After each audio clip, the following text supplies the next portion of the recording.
अब जो हम नामकरण पढ़ने जा रहे हैं बेटा, उस नामकरण की अगर हम बात करें तो इसमें दोनों तत्व आपके अधातु हैं।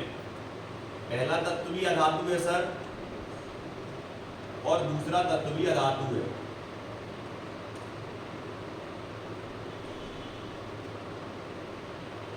दोनों तत्व धातु हैं, लेकिन आप इस बात का ध्यान रखोगे कि ये दोनों गैसीय अवस्था में हो।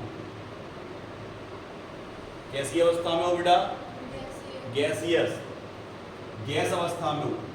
और जो ये अधातु तत्व है ये आपका हाइड्रोजन है। कौन सा है? अभी अधातु वाले तो हमने पढ़े थे, लेकिन इसमें अधातु पहला हाइड्रोजन है। तो जब इनका नामकरण करेंगे तो इसका पूरा नाम लिखा जाएगा। इसको आप क्या लिखोगे? हाइड्रोजन। क्या लिखोगे बेटा इसको? हाइड्रोजन।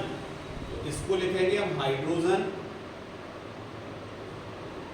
और इसमें लगेगा आइड। जो भी होगा उसमें आइड लगेगा। तो जैसे हमने लिखा HCl, हमने लिखा HBr, हमने लिखा HI, और हमने कहा बेटा इनके नाम बताओ, तो आप क्या बोलोगे इसको? इसका नामकरण जब हम करेंगे तो इसके नाम के अंत में आइड भी लगा सकते हो और एक एसिड भी लग सकता है। एक एसिड, क्या लगेगा? एक एसिड या एक अम्ल। एक एसिड या एक अम्ल। तो इसका नाम हो जाएगा सर हाइड्रो। इसका नाम क्या हो जाएगा बेटा? हाइड्रो। इसको हाइड्रोजन नहीं पढ़ेंगे, हाइड्रो पढ़ेंगे। हाइड्रो क्लोरिक अम्ल। क्या हो जाएगा बेटा? ये हाइड्रोक्लोरिक अम्ल। ये क्या हो जाएगा आपका सर? हाइड्रोब्रोमिक आ जाएगा। क्या आ जाएगा? ब्रोमिक अम्ल, हाइड्रोब्रोमिक अम्ल। इसमें भी हाइड्रो आ जाएगा, आयोडीन है तो हो जाएगा आयोडिक। तो ये हो जाएगा आपका हाइड्रो आयोडिक अम्ल। जैसा हिंदी में नाम लिखते हैं ऐसा ही इंग्लिश में होता है, सेम। कंपाउंड के नेम कभी बदलते नहीं है। कंपाउंड का नाम ऐसा नहीं है कि आपने हिंदी में कुछ पढ़ लिया और इंग्लिश में कुछ पढ़ लिया। जैसे हमने कहा सोडियम क्लोराइड, तो वही आप इंग्लिश में लिखोगे, उसी को आप हिंदी में लिखोगे। सोडियम क्लोराइड, तो सोडियम क्लोराइड हिंदी में भी और इंग्लिश में एक सा चलेगा। यहां अगर हमने लिखा hydrochloric acid, hydrobromic acid, hydro iodic acid, आगे हमें बस एसिड आ जाएगा। किसकी जगह? अम्ल की जगह। अम्ल की जगह क्या आता है? एसिड। और बेस की जगह क्या आता है? क्षार। क्षार। क्लियर? ध्यान रखो। अब यहाँ पर ये हमें अच्छे से समझ में आ गई सर कि इसमें हाइड्रो के साथ एक एसिड लगेगा अगर हाइड्रोजन के साथ धातु है। क्लियर? अब हम आते हैं और आगे, और इसमें हम बात करते हैं कि अगर तीन धातुएं हैं। कितनी धातुएं हैं बेटा? तीन। तो अगर तीन अधातु हैं, मतलब पहला भी अधातु है सर, दूसरा भी अधातु है और तीसरा भी अधातु है। तीन अधातु तत्व हैं। पहला अधातु है, दूसरा अधातु है, प्लस तीसरा अधातु है। ठीक है? तो इसमें जब हम नामकरण इसका करेंगे तो नामकरण करते समय हम इस चीज का ध्यान रखेंगे कि इसका तो फुल नेम लिखा जाएगा, मतलब पूरा नेम। जैसे हाइड्रोजन है तो अभी क्या लगा रहे थे आप? हाइड्रो, यही लगा रहे थे ना। लेकिन इसमें फुल नेम लिखा जाएगा। अगर हाइड्रोजन है तो उसको हाइड्रो नहीं पढ़ोगे, सीधा हाइड्रोजन पढ़ोगे। क्या पढ़ोगे? हाइड्रो नहीं, हाइड्रोजन पूरा। अभी हाइड्रो पढ़ रहे थे जब दो अधातु थे। क्लियर?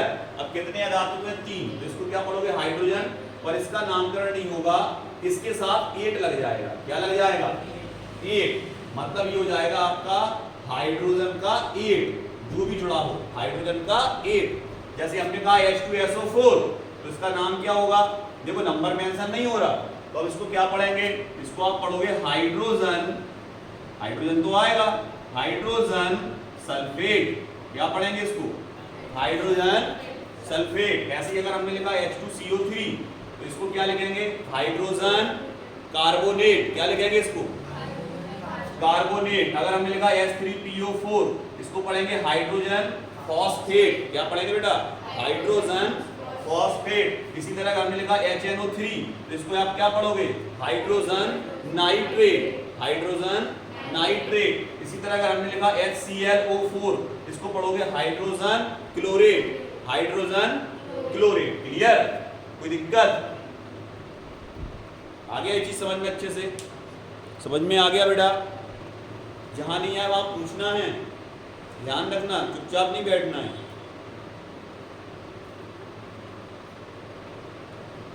अगला देखो बेटा, इसके बाद अगर हम बात करें आपके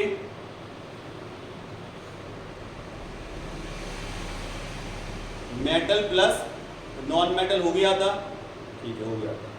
इसके बाद तीन चीजें बेटा, पहला तत्व धातु, दूसरा तत्व अधातु, तीसरा तत्व अधातु। पिछले वीडियो में हम धातु धातु वगैरह सब बता चुके हैं कि कौन धातु होते कौन अधातु होते। तो यहाँ पर अगर अपन धातु की बात करें बेटा, तो ये जो आपका धातु है इसको हम, मेटल है ये धातु है, तो धातु का नाम हमेशा पूरा लिखा जाएगा, पूरा नाम, इसका पूरा नाम लिखा जाएगा। इससे हमें मतलब नहीं रहेगा, इसमें 8 लगा देंगे, 8 लग जाएगा। क्या लग जाएगा? 8। जैसे हमने यहाँ लिखा Na2SO4, समझ गए तुम क्या लिखोगे इसको? देखो यहाँ कहीं नंबर लिखा क्या हमने, तो नंबर मेंशन नहीं होगा, इसका नाम क्या लिखोगे सीधा? सोडियम सल्फेट, सल्फर है ना, तो क्या हो जाएगा? सल्फेट। ऐसे ही अगर Na2CO3 होगा तो सोडियम कार्बोनेट, क्या हो जाएगा बेटा? Sodium carbonate. हमने कहा Na3PO4, ये क्या हो जाएगा? Sodium phosphate. क्या हो जाएगा बेटा? Sodium phosphate. अगर हमने कहा Na2B, कोई भी ले लो, NaClO4 ले लिया, तो ये हो जाएगा सोडियम क्लोरेट। क्या हो जाएगा? Sodium chlorate. अगर हमने कहा NaNO3, तो ये हो जाएगा सोडियम नाइट्रेट। अब ये हो सकता है कि ऐसा भी लिखा हो MgNO3 का होल ट्वाइस, तो बड़बड़ाना नहीं है, आगे समझ में? मतलब कहने का मतलब उसका ये है MgNO3 का अगर होल ट्वाइस लगा हुआ है तो ये होल ट्वाइस हो, होल थ्राइस हो, इससे हमें कोई मतलब नहीं है। हमें केवल मैग्नीशियम का पूरा नाम लिखना है और इसमें 8 लगा देना है। मतलब इसका नाम होगा सर मैग्नीशियम नाइट्रेट। क्या होगा ये? Magnesium nitrate. तो जल्दी बताओ, ये MgSO4 लिखा, इसका नाम क्या होगा? Sulphate, magnesium sulphate. इसी तरह बेटा अगर हमने लिखा MgPO4 और यहाँ लगा दिया Mg के नीचे 3 और PO4 के नीचे 2, तो भी हमें कोई मतलब नहीं है 3 और 2 से, हम तो सीधा लिखेंगे मैग्नीशियम फॉस्फेट। क्लियर? आ गया? ओके।